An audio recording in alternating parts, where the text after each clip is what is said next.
Құрметті бауырлар, нығметіңді сақтағың келе ма? Шүкіршілігің көп болсын. Шүкіршілігің көп болсын. Ең төмені пайғамбарымыз саллаллаху алейхи ва саллям үйреткен зуха намазы. 2 ракағат дұға намазының абзалдығын пайғамбарымыз түсіндіргенде, сендер таңертең тұрғаннан дейді, Құдайдың берген әрбір нығметіне шүкір айтуларың керек дейді. Төлемін төлейсіз. Көзіңізге қанша ақша берер едіңіз?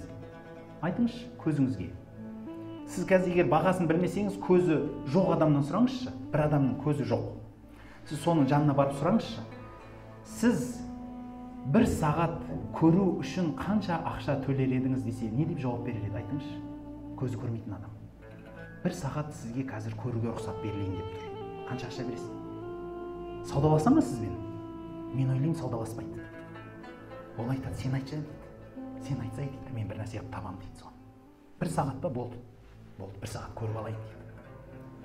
Құлағы жоқ адамға барып, 1 сағат өзіңнің құлағыңмен естесін. Қанша ақша төлейсің деп сұрап көріңізші. Аяғы жоқ адамға барып, сен қазір 1 сағат жүресің. Жүресің, кәдімгі төсегіңнен тұрып жүресің. Қанша ақша бересің деңізші. Қанша береді деп ойлайсыз? Сізбен саудаласа ма? Мен ойлаймын, саудаласпайды. Сізде бар нәрсе, бірақ бұл нәрселер. Сізде бар. Сізден құн сұрап жатқан жоқ. Қанша төлейсің деп сұрады ма әлде біреу? Жоқ, тегін. Әрбір жұтқан ауаңызды айтыңыз. Жан тапсырардан бұрын адам өмірге тоймайды дейді. Бір жамағатта бір кісі болды. Сол кісінің сөзі. Намазхан кісі айтады. Жеме-жемге келгенде дейді, өмірді қимайды екесің дейді. Хал үстінде жатыр да, айтқан сөзі.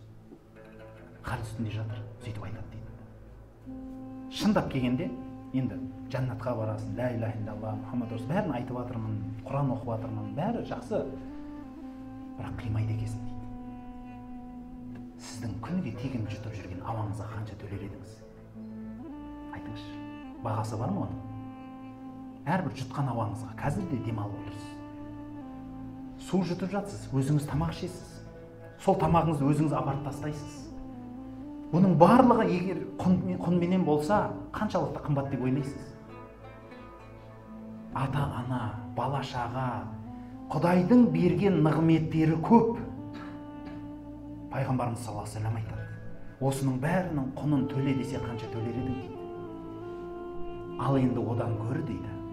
Күн найза бойы көтерілгеннен кейін 2 ракағат намаз оқысаң, соның шүкірлігін жасаған боласың дейді. Ойласаңызшы, қаншалықты қадірлі бұл намаз.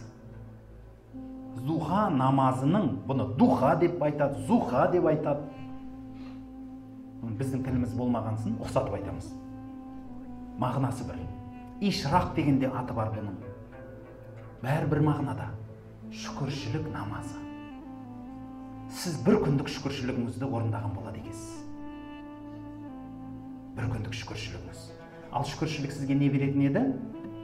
Нығметіңізді одан сайын көбейтеді. Одан сайын. Алдыңыздағы нығметіңіздің тыныштығын сақтап береді. Жай ғана намаз сіздің Алланың алдындағы міндетіңіз ғана емес. Сіздің одан кейінгі Алланың сіз білетін, білмейтін, үлкен де кіші де нығметтеріңіздің барлығына шүкіршілік айтылады. Және соның барлығының арғарайғы ертеңі орындалады сол жерде. Не деген үлкен құлшылық. Ендеше ол құлшылықты асығыс жасауға болмайды. Және ол құлшылықты өткізіп алуға да болмайды.